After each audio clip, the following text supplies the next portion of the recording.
The call came on a Tuesday morning, just after I poured my first coffee. It was an unknown number with a rural area code I didn't recognize. I almost let it ring out. Nothing good ever comes from a stranger calling before 9 a.m., but something in me picked up anyway. "Is this Ethan?" a man asked. His voice was steady and official. "Yeah," I said. "Who is this?" "This is Sheriff Talbot, Redwood County. I'm sorry to contact you like this, son. We've recovered a woman's body in the state forest. Your sister. You're listed as her closest next of kin." I actually laughed. One short, confused breath. "You've got the wrong guy." A pause, then pages rustling. Her name was Sarah Moorcroft.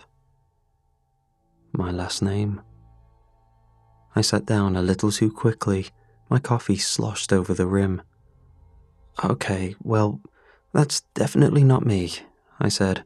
"I don't have a sister. I've never had a sister." He paused for a moment. "Your mother was Angela Moorcroft, correct?" "Was," I said. "She died 3 years ago." "And your father?"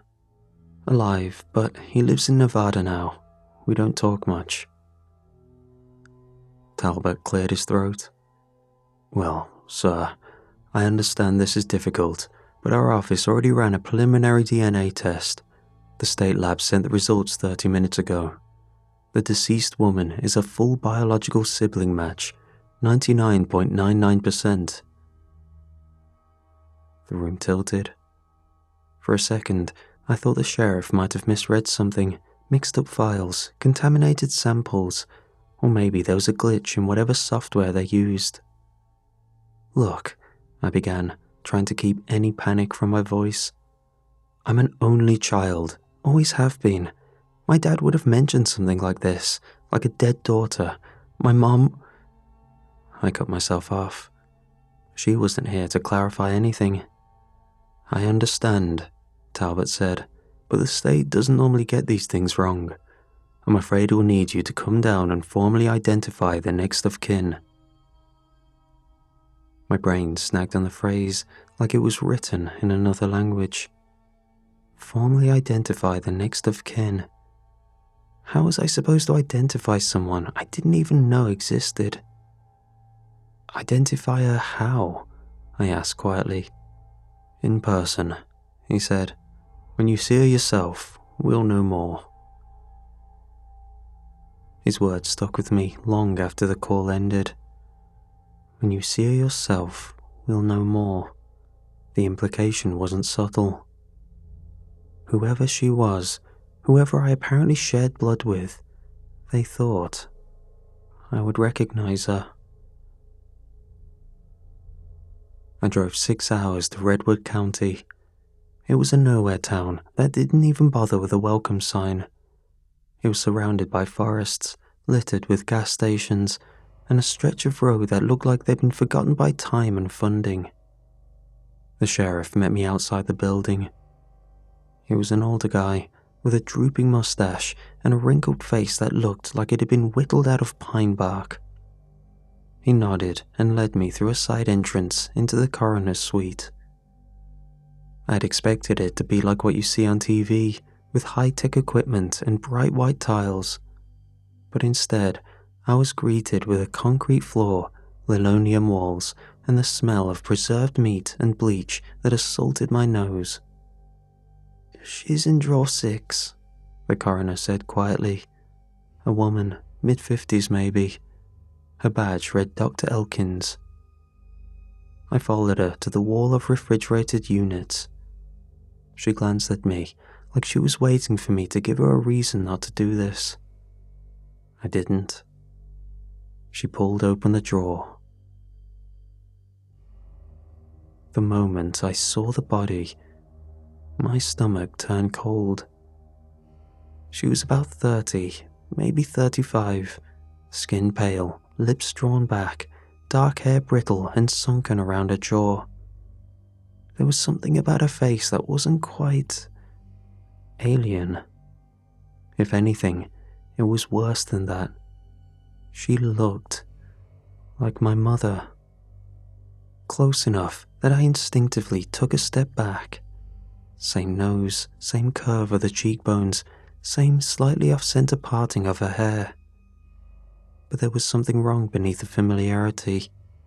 Her frame was frail, like she'd gone years without proper food. Her ribs rose like piano keys beneath her skin, fingers bone-thin and curved, like they'd been clenched for too long. And her skin, greyish, waxy, was marred by little patches of what looked like hardened scarring around the nose and mouth. Elkins noticed me staring. Calcified scar tissue in the lungs, probably long-term exposure to mineral-heavy dust. Could be a fungal buildup. Honestly, we haven't seen anything like it outside of old mining accidents. She paused. Do you have any idea how this happened? I shook my head. I hadn't even known she existed a few days ago. Sorry, she said gently. Didn't mean to push. The sheriff stepped closer and handed me a sealed evidence bag. Inside was a small, water-damaged Polaroid. It looked like it had been clutched tight for years, creased, torn in one corner, yellowed at the edges. I turned it over. It was me. 5 years old, bowl cut, missing front teeth, standing in the grass somewhere with a toy plane in my hand. Next to me was a girl about my age, smiling, holding my hand like we'd done it 100 times. The background was a blur of summer, the corner of a house I barely recognized. I didn't remember taking that photo. I didn't remember her. But there we were, like siblings, like we belonged together. I told myself 100 times I was going to sell the house. After Mom died, I even had a realtor on standby, keys in a manila envelope, business card paperclip to the top. But I never followed through. Every time I tried, something in me locked up. My chest became heavy, and it was like I was abandoning my parents, my childhood, everything that used to feel solid. It wasn't logical. I knew she was gone. I knew the house couldn't hold on to them. Not really. But some part of me still believed that as long as I had the keys, as long as the furniture stayed where they left it, I hadn't lost everything. So when I got back from Redwood County, that's where I went. The house was still how I'd left it. Sheets over the furniture, a faint trace of Mom's perfume still lingered on the carpet. Every room carried a memory like wallpaper. But now, that wallpaper felt thinner, brittle, like if I peeled back the right corner, something else might be underneath. I started in the living room. Her storage tubs were still stacked behind the couch, labelled in neat cursive. Xmas, important papers, Ethan's school. And photos. That was the one I grabbed first. I sat cross-legged on the floor, the plastic tub between my knees, and flipped through album after album. Baby pictures, birthday parties, school photos, smiles and crayon drawings and Easter baskets. But somewhere around age 3, the timeline blurred. Photos were missing. Whole pages had been ripped out, slices of times gone without explanation. No photos between Halloween of 93 and the summer of 97. Just blank spots, torn stubs where glue once held something real. I checked 3 more albums. Same thing. Age 3 to 7, erased, gone. I had to wonder, had my mom done this? Was she trying to hide something? Or had it been Dad? I could almost hear his voice in my head, Annoyed, impatient. Why dig up the past? Nothing good comes from that. The thing is, I wasn't digging. I was remembering. Or trying to. It was nearly midnight by the time I finished tearing through the boxes and albums. I didn't want to stay the night. The house didn't feel like mine anymore. It was still the same layout I grew up in, the same walls and corners, but without them there, it felt hollow. But I hadn't slept much since the morgue, and the highway back to the city was all curves and blind turns. I didn't want to risk it, not with the rain starting to spit and streak the windows. So I stayed.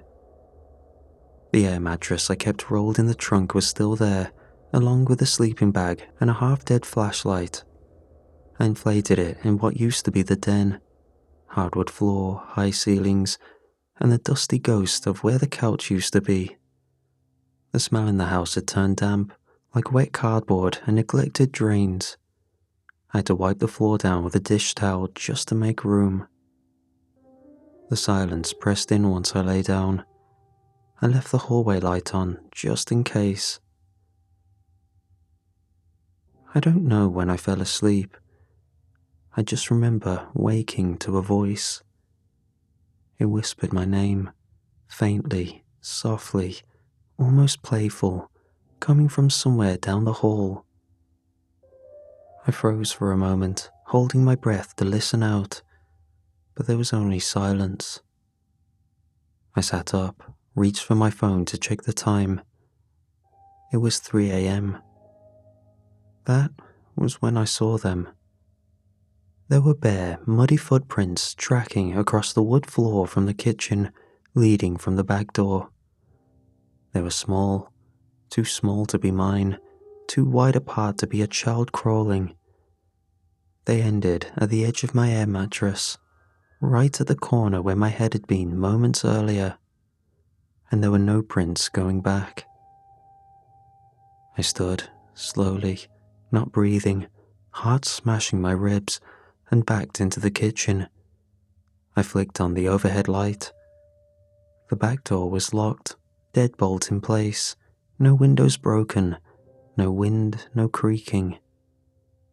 I pulled out my phone and opened the app for the old security cameras. I'd installed them right after Mum passed. They were cheap, motion-sensitive ones, just enough to spook off any squatters or drifters. The house had sat vacant too long, and I didn't trust people not to take advantage. The feed from the backyard loaded first. At 2:50 a.m., the camera glitched for just a frame. Then the back door opened slowly. No one in sight. Then, something entered. Small, crouched low like an animal. Its outline shimmered like heat on pavement. And then the feed glitched again, static blooming across the screen. And the door was closed. Nothing else. I scrubbed back and forth, pausing at the exact frame where the thing stepped through.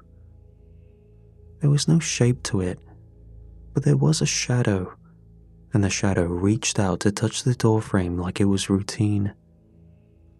I turned, half expecting something to be standing in the room behind me. Empty. Except the footprints were dry now, crackling, like they'd been there for hours. I went still. The whisper came again, closer this time. You forgot me. I spent most of the morning sitting in the same chair I used to eat cereal in as a kid, staring out the window like I expected the trees to spell something out for me. When I finally dialed, I already knew what he'd say, but I needed to hear it. He picked up on the third ring. Yeah. Dad, I said. It's me. A pause. Is everything okay? No, I said. Not even close. I could already hear the defensiveness loading behind his silence.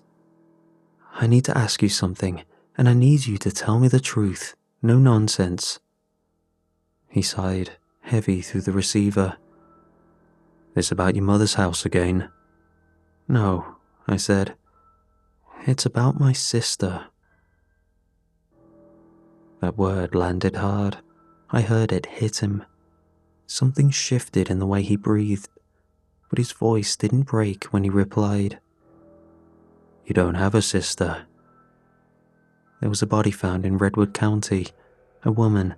I was listed as the closest next of kin. The state ran a DNA test. She was a 99.99% sibling match. "That's not possible," he said instantly. Too quick. "It's a mistake. They mix things up all the time."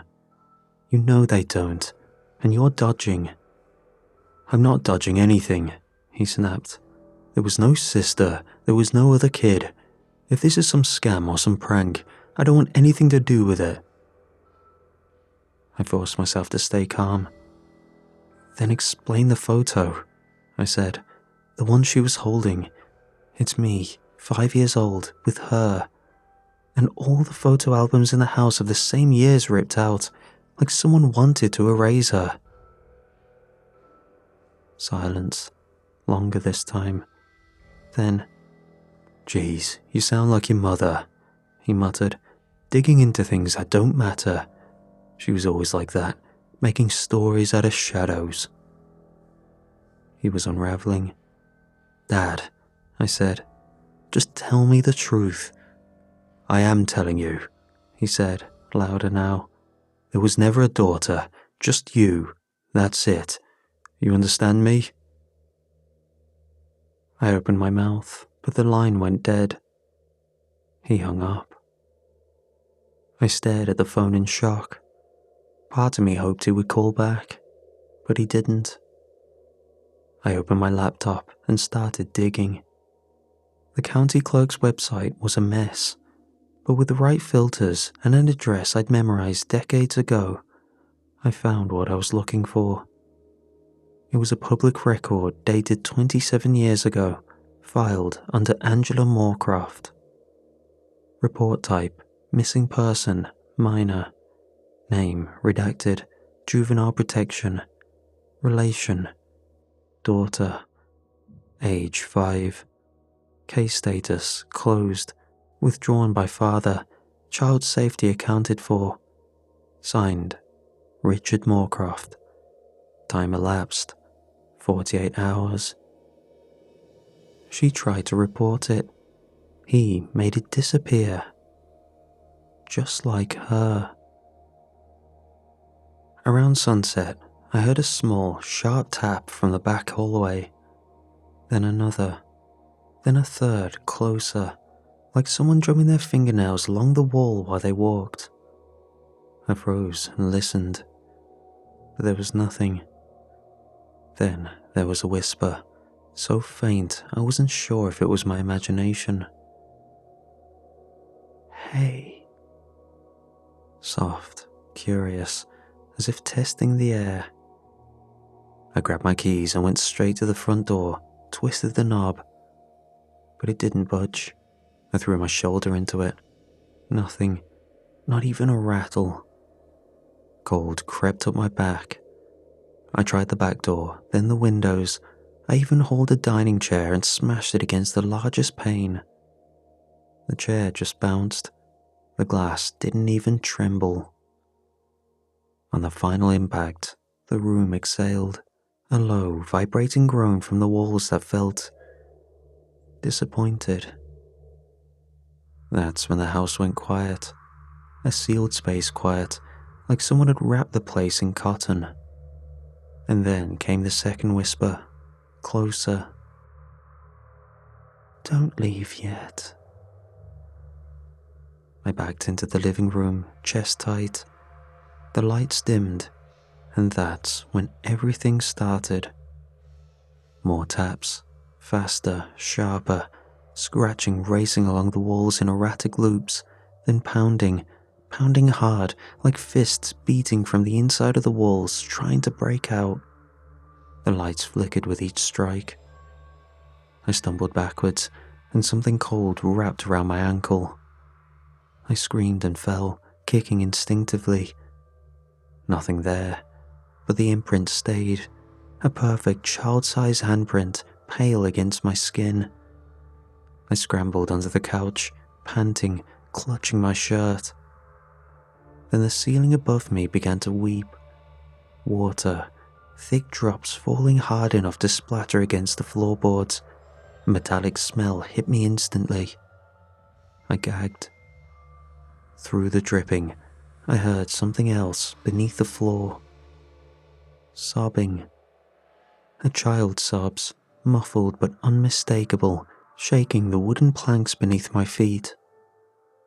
I didn't want to move, but the house forced me to feel it. Suddenly, the back door creaked open. It wasn't forced open by anything, just wide open, like it had been waiting for me to notice. I didn't think. I ran. The yard was still wet with rain, grass slick under my shoes as I cut toward the shed. It was pure instinct, some half-formed belief that if I got outside she couldn't follow, as if ghosts respected thresholds. Behind me, I swear I heard her footsteps match mine. "I ran too," she whispered. The footsteps kept pace, so I changed tact and looked for somewhere to hide.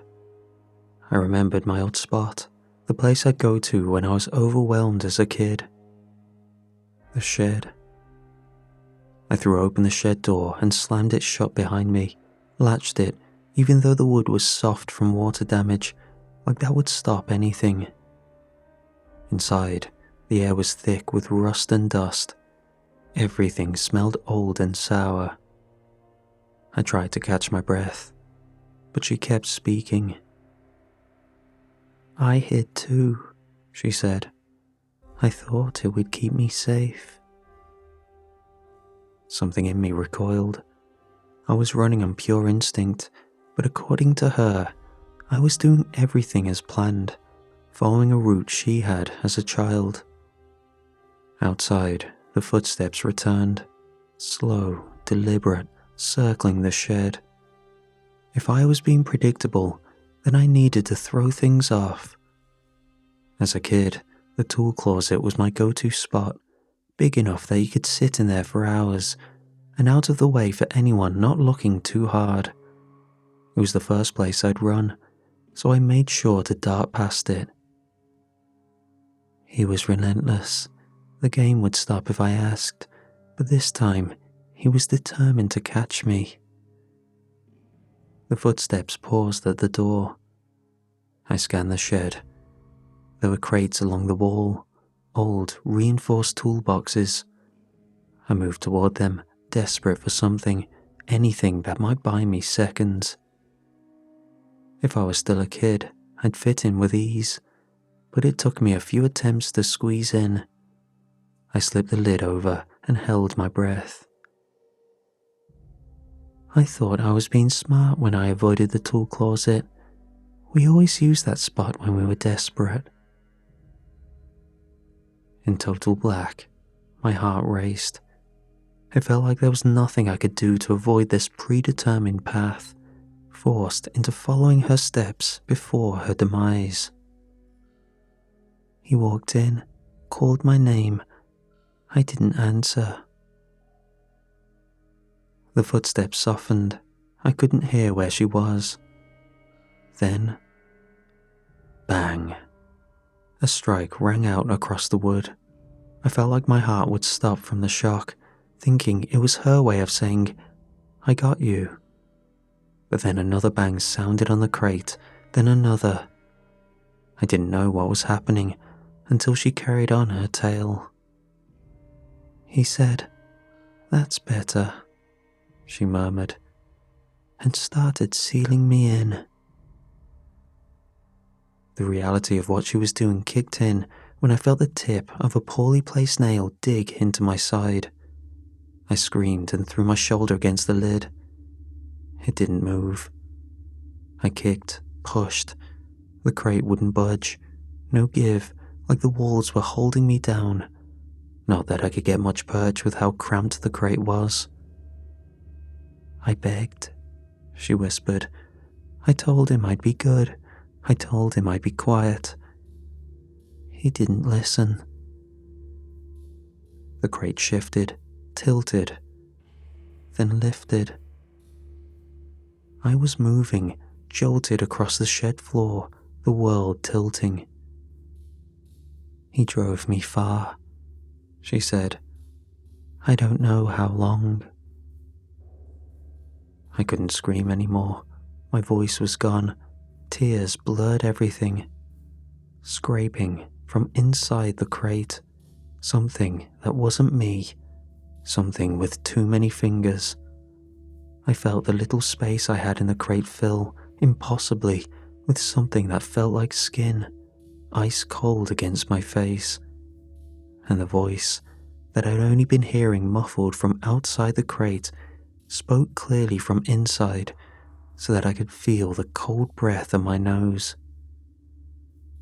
When I couldn't scream, I started dreaming, and when I dreamed, they heard me. It's hard to say how long I was in the crate. Time didn't pass normally in there. Seconds stretched, hours collapsed. I started counting breaths just to keep my mind from breaking, but I lost track somewhere around 500.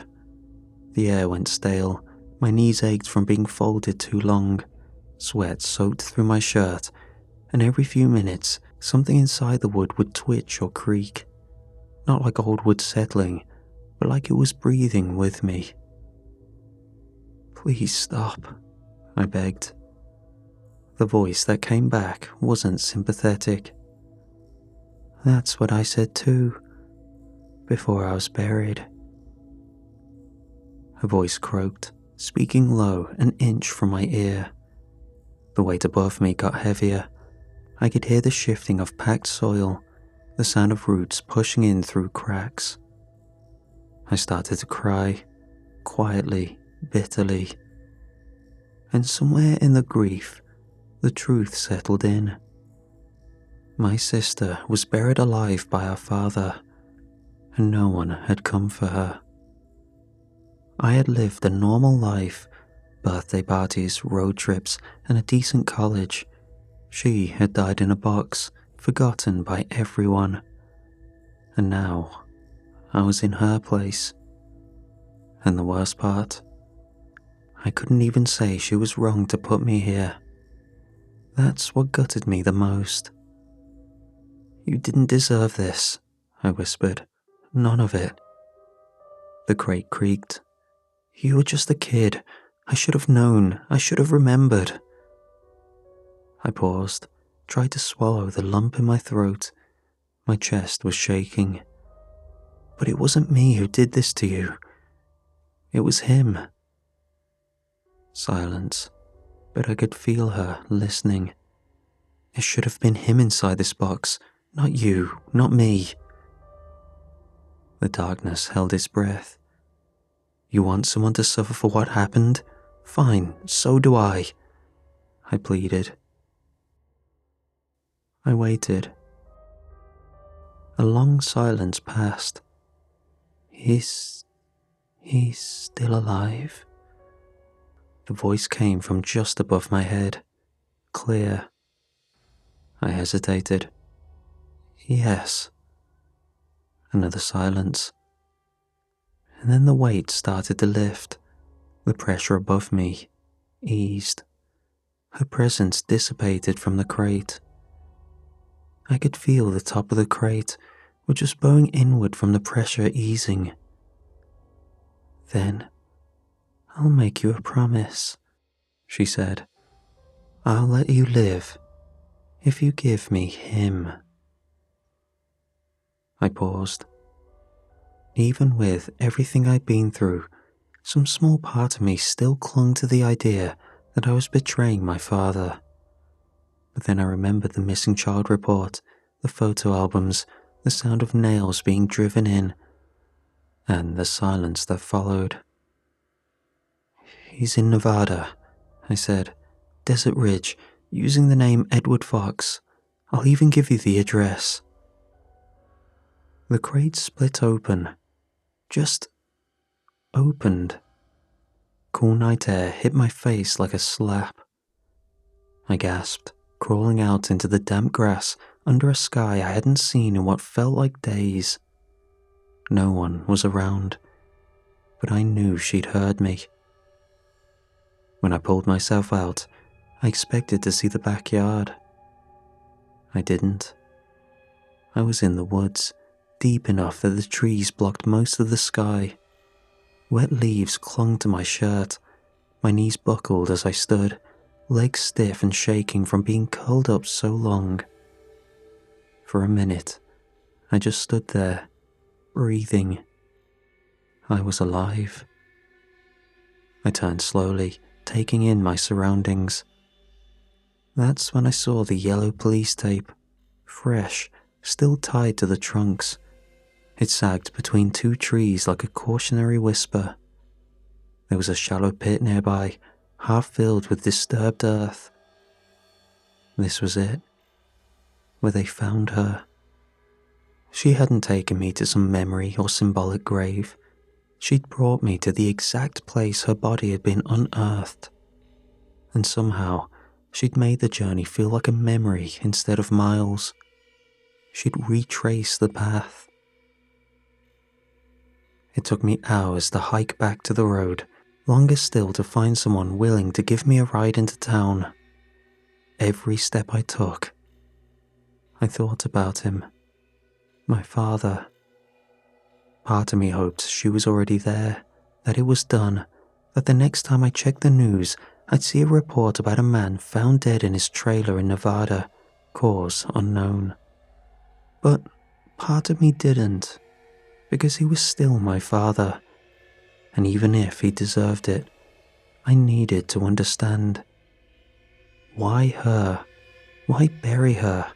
Why make me forget? I borrowed a phone from the gas station clerk. It took me 3 tries to dial the number. He answered on the second ring. His voice was groggy, probably drinking, maybe sleeping. I didn't care. "Hello?"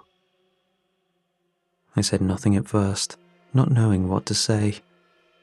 Then, I simply decided to be blunt. "She's coming." Silence. "What the hell are you talking about?" he snapped. "Who is this?" "You know who this is." Another pause, a rustle of movement, like he was sitting up straighter. "Look, you never had a sister. Drop this nonsense. Do you understand me? You're being manipulated." I could hear the panic under the anger now. "You can tell her that yourself," I said, flat. "She's on her way to you." The silence that followed didn't stretch. It snapped. "Jeez," he whispered. It didn't stop. I didn't say anything. He started breathing heavier, not scared for himself, but scared of something bigger. "Listen, I didn't kill her," he said. "Not really. I tried to stop what she was becoming, what she was bringing through." He spoke like the dam had broken, like he'd been waiting to say this for years. "She was born wrong," he said. "Not deformed or something genetic, just off, like her eyes saw something the rest of us didn't. And when she talked in her sleep, the walls would sweat. Do you understand? Water, condensation, like something was breathing on the other side. At first I thought she was just disturbed, maybe even gifted. But the older she got, the worse it got. Birds stopped nesting near the house, mirrors warped around her. She stopped aging for almost a year." I felt the blood drain from my face. She told me things she had no way of knowing. She started to whisper names at night, Names that weren't real, not in this world. They weren't even pronounceable. And one night, I checked the baby monitor and his voice broke. Something else was whispering back. I sat down on the curb outside the gas station. The world felt suddenly too big, like it was pressing in from all sides. My grandfather left journals, old country stuff. He always believed some people could act like doors, not possessed, just born open, not even on purpose. Sometimes something just slips through. She was one of them. A breach. I tried everything, prayers, locks, psych wards, but she kept getting worse. And then one day she just stopped. He paused. I could hear him swallow. She came to me, calm, smiling. She said, "It's ready." I couldn't risk it. Not the world, not you. So I dealt with it. And it worked. I felt hollow. Until I told her where you were, I whispered. He let out a sharp, shaking breath. "You don't understand," she said. "That thing needed closure, a story that ends. You gave it what it wanted. It doesn't end with me. I'm just the final ritual, the finishing nail. Before she begins, if I die, it's loose." There was a single crackle of static on the line, and then he said something I'll never forget. "It wore your sister like a mask, but it's not her anymore, and it's not done with you." Click. The line went dead.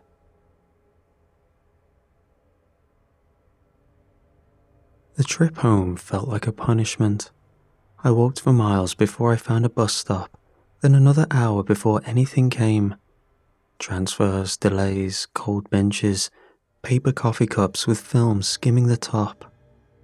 No phone, no way to check if it had happened yet, if he was still alive, if he had won. Each hour that passed pulled me in two directions. Part of me prayed it was over, part of me prayed it hadn't started yet. When I finally reached the house, it was nearly 3 a.m. The place looked the same, unassuming, quiet, like none of it had ever happened.